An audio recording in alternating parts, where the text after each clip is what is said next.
সেটা মাইট দিতে হবে না, সেটা কি করবে? না সেটা কি মাইট দিতে হবে? মাইটটা কে দিচ্ছে? যারে বলছে সে। হ্যাঁ, এখন ধরে নাসিরউদ্দিন পাটোয়ার এই নামটা আসলে বলতেও আমার ভালো লাগে না, আমি রাজনীতি করি তো। কেন?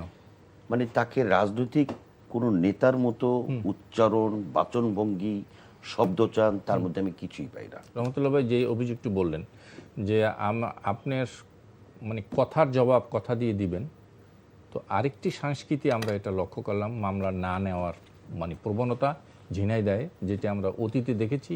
দ্বিতীয়ত আরেকটা ঘটনা যে হামলার শিকার যারা হলো ঠিক তাদেরকে অ্যারেস্ট করা হচ্ছে। হ্যাঁ, তাদেরকে অ্যারেস্ট করা হয়েছে এবং পাল্টা একটি মামলা নিল ছাত্রদলের পক্ষ থেকে। বললেন প্রথমে কি বললেন যে যেটি কথার জবাব কথা দিয়ে দিতে হবে, তাই না? না, আপনি হামলা করতে পারেন কিনা? না না, আমি বলতেছি কথার জবাব তো কথা দিয়ে দিতে হবে। যেটা কথার মধ্যে পড়ে না সেটা কি করবে? সেটা মাইট দিতে হবে। না, সেটা কি করবে? না সেটা কি মাইট দিতে হবে? মাইটটা কে দিচ্ছে? যারে বলছে সে। হ্যাঁ, এখন ধরে নাসিরউদ্দিন পাটোয়ার এই নামটা আসলে বলতেও আমার ভালো লাগে না, আমি রাজনীতি করি তো। কেন? মানে তাকে রাজনৈতিক কোনো নেতার মতো উচ্চারণ, বাচনভঙ্গি, শব্দচান তার মধ্যে আমি কিছুই পাই না। কিছুই পান না আপনাদের বিরুদ্ধে বলে দেখা? না, বিরুদ্ধে বলে তা না। তাহলে বিরোধিতা কি সরার তুষার করে না? হ্যাঁ, বিরোধিতা কি আরো এনসিপির অনেক নেতারা করে না? বিরোধিতার ভাষা, শব্দচয়ন কি এরকম হয়?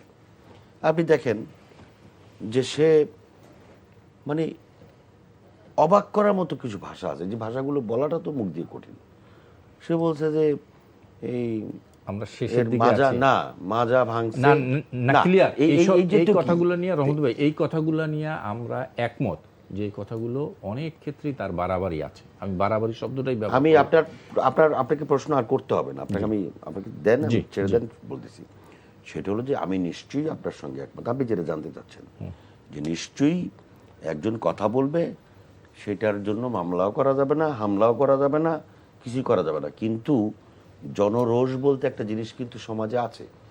আপনি এমন এমন ব্যক্তি সম্পর্কে এমন এমন শব্দচয়ন যদি আপনি করেন, তিনি কোনো রিয়াক্ট না করলেও অন্যান্য জায়গায় তো সেটার প্রভাব পড়ে। তো যার কারণে কিন্তু অস্ত্রশস্ত্র নিয়ে যেতে হয়েছে। এটুকু এবং আমি যাদের একমত। পকেট থেকে কিন্তু ওটা বের হয়েছে, পরবর্তী প্রতিক্রিয়ায় হামলা পরবর্তী প্রতিক্রিয়া যেটা শিকার হয়েছে, যারা হইল রহমতুল্লাহ পরবর্তী তাদের বিরুদ্ধে প্রতিক্রিয়া যেটা মামলা হয়েছে, দিল। দুই পক্ষ এবং কিন্তু থানায় গিয়েছে। না, দুই পক্ষ মামলা দিল। এনসিপির মামলা নিতে রাত 10টা হইল, আর তারপরে ছাত্র দলের আরেকটি মামলা নিল, পাল্টা মামলা, যিনি হামলাকারী তাদের পক্ষ থেকে মামলা হইল, এবং এখন গ্রেপ্তার হচ্ছে সব এনসিপির নেতারা।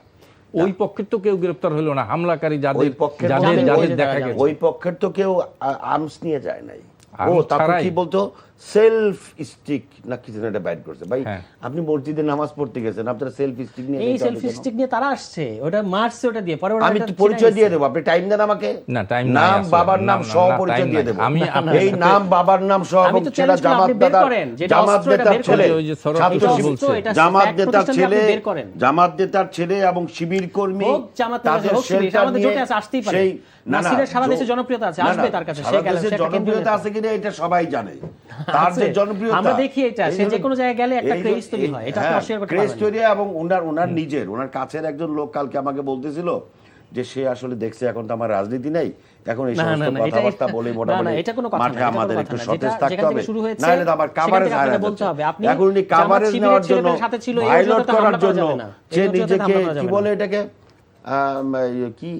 কি যেন, এখানে সেম আওয়ামী লীগ আমলে বিএনপির বড় বড় নেতাদের উপরে হামলা করা হতো এবং আমি তারপর দায় বলছি, চাপানো আমি হতো। যেই লোকের নাম আপনি বলছেন, এই লোকের নামে এই ধরনের টক শোতে আলোচনা, এই লোকের নামে কোনো আলোচনা হওয়া, এটা রাজনীতির জন্য লজ্জাজনক।